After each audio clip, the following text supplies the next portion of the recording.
Mes chers compatriotes, chers partenaires et amis du Mali, dans la nuit du lundi au mardi 11 décembre 2012, le Premier ministre, Cheikh Modibo Diarra, a annoncé sa démission ainsi que celle de son gouvernement. Cette démission m'a été formellement remise par écrit et j'en ai pris acte, en même temps que je l'ai accepté. Je voudrais saluer ici Cheikh Modibo Diarra pour les services rendus à la nation, pour ses qualités d'homme, ainsi que pour notre collaboration. En ce qui me concerne, j'aurai tout entrepris pour éviter une crise ouverte au sommet entre le président et le Premier ministre. Parce que le seul objectif qui vaille, c'est le Mali. Et le seul sacrifice qui vaille, c'est le sacrifice consenti pour les intérêts supérieurs du Mali. Si la démission du gouvernement, à la suite de celle du Premier ministre, est une pratique orthodoxe en démocratie, je voudrais vous assurer sur la conscience aiguë que j'ai des urgences du pays et de vos attentes en raison des préoccupants enjeux de sécurité globale et de la nécessaire continuité dans la gestion des affaires publiques. Dans les 24 heures, le Mali connaîtra son nouveau Premier ministre et son gouvernement d'ici la fin de la semaine. Mes chers compatriotes, les événements que nous vivons impliquent forcément un nouveau report de la date des concertations nationales. Ces assises, dont nous ne pouvons pas faire l'économie, ont pour but, vous le savez, de mettre en dialogue les forces vives de notre nation pour dégager une vision partagée et un consensus sur les voies et moyens de sortie de crise. J'ai personnellement veillé à ce que, dans leur préparation, ces assises restent dans le cadre de la Constitution. Et c'est pour permettre une approche plus inclusive et plus transparente que nous avions fait reporter leur tenue. Force est cependant de constater qu'en dépit de ces mesures, il n'a pas régné au sein des parties prenantes ni la sérénité, ni l'humilité, ni l'esprit constructif sans lesquels ces concertations nationales ne seraient que diviser davantage les acteurs de la vie nationale au lieu de les unir. Les organes dont la création a été proposée avaient pour but de drainer vers le même but toutes nos capacités et toutes nos volontés positives. Certains, dont la Commission nationale aux négociations, seront mis en place incessamment. Je mesure aussi l'urgence d'une feuille de route, traduisant d'abord un consensus sur ce que nous devons faire immédiatement, avec qui, comment et quand, et donnant ainsi des gages à nos partenaires ainsi que plus de légitimité à leur accompagnement. Car, ne nous y trompons pas, le Mali n'est pas une île perdue aux confins des océans. Le Mali ne peut pas vivre seul. Nous sommes membres à part entière de la communauté des nations et tenus par là même à remplir nos contrats. Concernant la feuille de route, nous sommes déjà très avancés et l'attente de la communauté internationale trouvera une réponse à la mesure de l'urgence. Et pour prévenir de futurs désagréments, en ayant tiré toutes les leçons, j'ai décidé de mettre en place une équipe plus légère, mais plus inclusive pour la tenue d'assises ayant les mêmes objectifs, mais sans la conflictualité que nous avons tous déplorée ces jours derniers.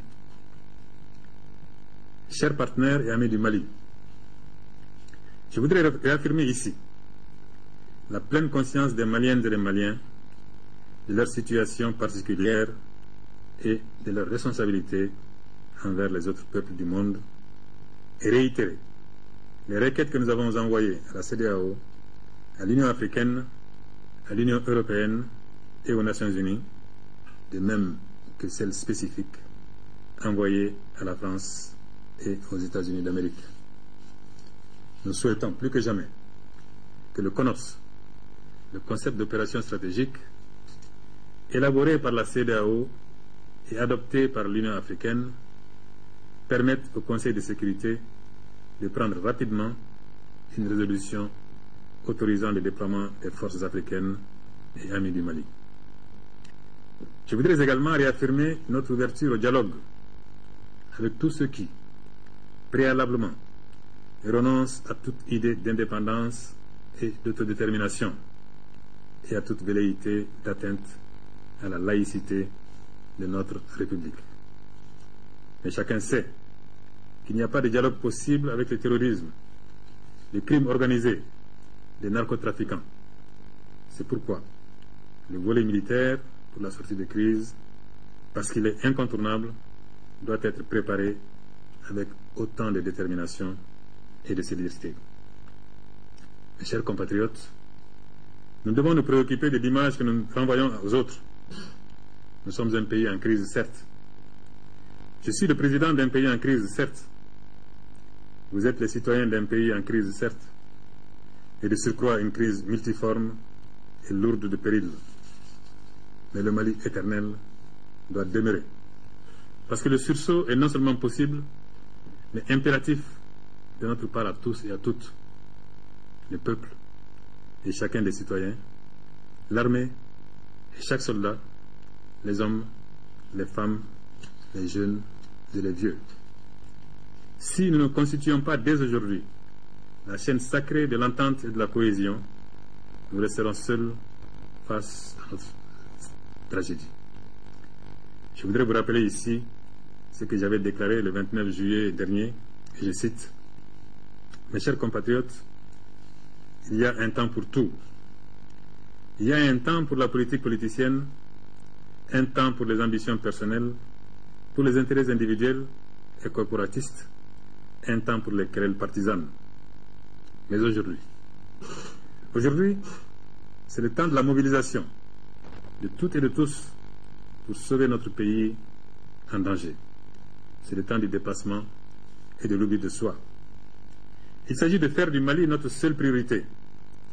Il s'agit de ne plus perdre de temps dans des polémiques stériles. Il s'agit de focaliser sur l'essentiel, c'est-à-dire notre intégrité territoriale et notre démocratie. C'est que notre attachement à notre pays, à notre intégrité territoriale, à l'unité de la nation, nous commande aujourd'hui. Ce que les populations du Nord, nos compatriotes qui souffrent le martyre, ce que nos centaines de milliers de réfugiés et de déplacés nous demandent aujourd'hui, c'est d'être unis et solidaires devant l'adversité. » Fin de citation. Alors, unissons-nous pour sauver notre patrie, unissons-nous pour préserver notre démocratie. Unissons-nous aussi derrière notre armée, qui malgré les difficultés du moment et les hoquets de l'histoire, s'est résolument engagé à accompagner loyalement le pouvoir civil de transition dans l'accomplissement de sa mission. Mes chers compatriotes, je suis l'un de vous. Je suis parmi vous, à votre écoute et attentif à toute solution pour le Mali. Je n'ai pas la prétention d'être le berger et vous un troupeau. Ma foi en ce pays est inébranlable, car je sais que la patrie prévaudra et qu'entre nous, à tous les niveaux, dans toutes les couches, il y a toujours davantage de compassion pour cette terre meurtrie et plus de passion pour un Mali prévisible et apaisé. Vive le Mali, un, indivisible et laïque, que le Tout-Puissant nous inspire et nous protège. Je vous remercie.